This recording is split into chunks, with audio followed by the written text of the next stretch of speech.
In this video, I will talk about the ethics of care.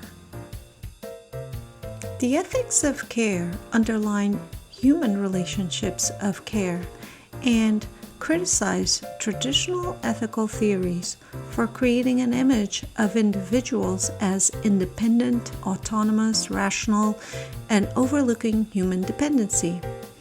Humans need care in several stages of life, and there is moral value in providing care. Women have traditionally accepted care roles, making their choices much more dependent on others, therefore preventing the autonomy required by traditional ethical theories, such as Kantian ethics and utilitarianism.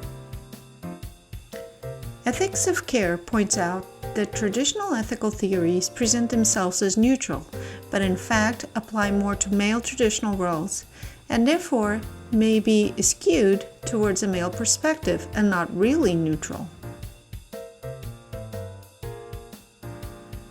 Ethics of care involve recognizing two important aspects.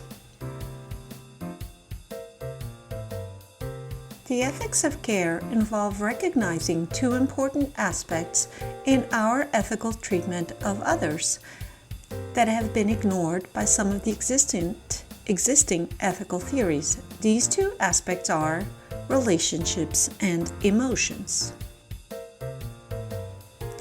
In this video, I will present this topic in the following order. First, I will talk about Aristotle and David Hume. Then second, Carol Gilligan, justice perspective, care perspective, and stages of moral development. Then Virginia Held, ethics and the importance of care. And then finally, I will talk about Sarah Clark Miller's 4 challenges to the ethics of care. So let's start with Aristotle. The ethics of care is sometimes inspired by Aristotle's virtue ethics.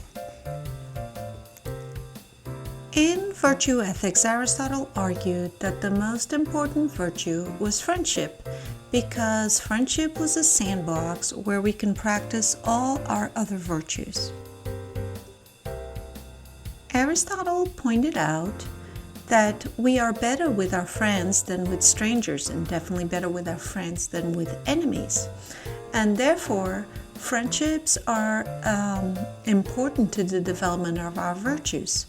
This is similar to the claim in Ethics of Care that having special relationships benefits our ethical behavior, and it doesn't hinder it.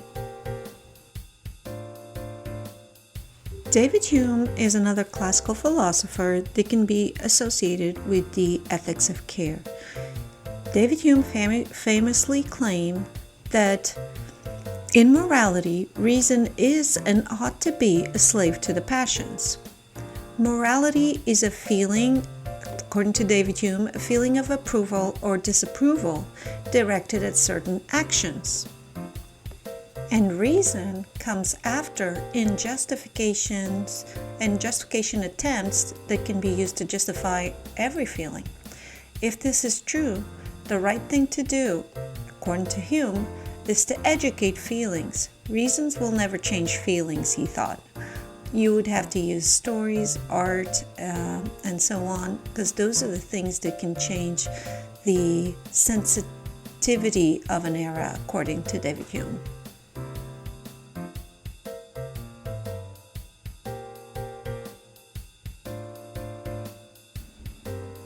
In 1982, Carol Gilligan wrote a book called In a Different Voice.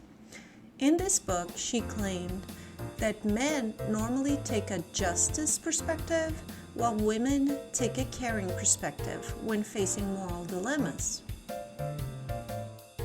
It is claimed that women are more in tune with circumstances, while men tend to think in terms of abstract principles. In this book, Gilligan was mostly replying to Kohlberg's stages of development, of moral development, that claimed that moral attitudes become more and more abstract as children get older. In this scale, women scored lower than men because they did not abstract their reasoning as quicker, if ever. Kohlberg came up with different examples in his experimental setting. A typical example was that of someone named Heinz, who needed $6,000 for a drug to try to save his wife who had cancer. But he asked for help, and after trying everything he could only come up with $3,000. Then the idea is that Heinz goes and steals the drug to give to his wife. Kohlberg then would ask children if they thought that he did the right thing. When presented with this example, boys and girls would argue differently. So boys would say something of the sort, life is more important than money, therefore you did the right thing, while girls would say something of the sort, this might get him into trouble later, and then he won't be able to help his wife, so maybe that's not the right thing to do.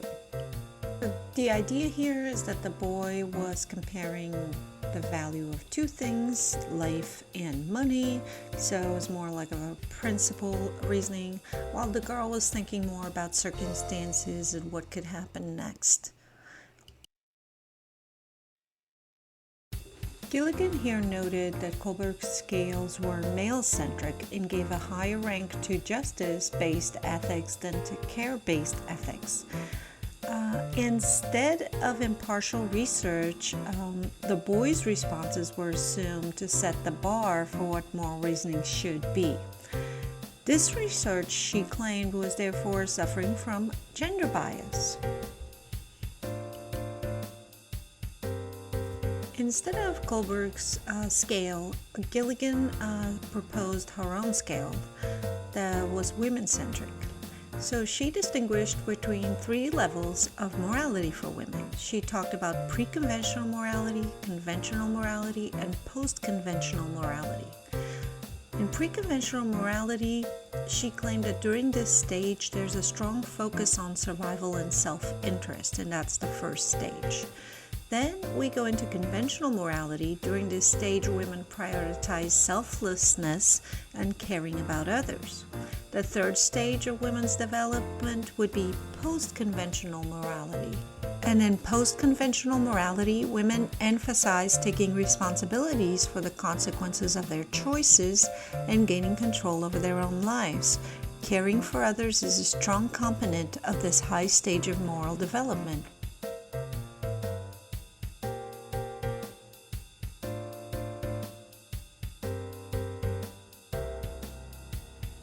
Virginia Held is another important care ethics philosopher.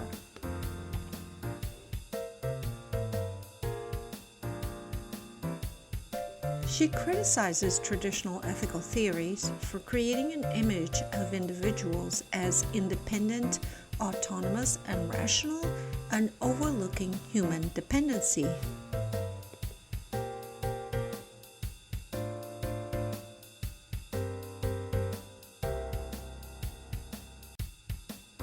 Humans need care in several stages of their life, and there is moral value in providing care.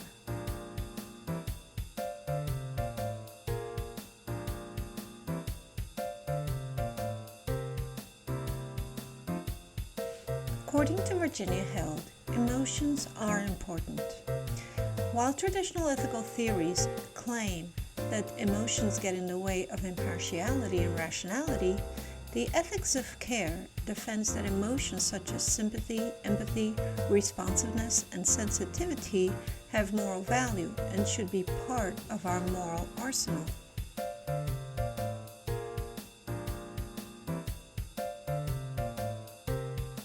The meaning of the word care for Virginia Held includes both caring about and caring for.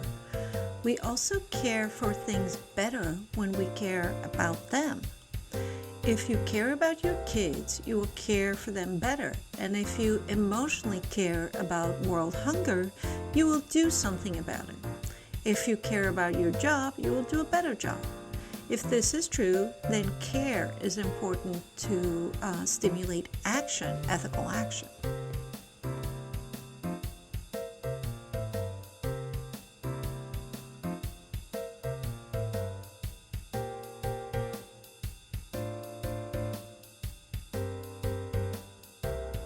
I will end this short video on the ethics of care with 4 challenges to care by Sarah Clark Miller. According to Sarah Clark Miller, there are at least 4 ways we can question the ethics of care. The first one is to say that care ethics recommends that we shouldn't have any principles because we have to take the circumstances into consideration.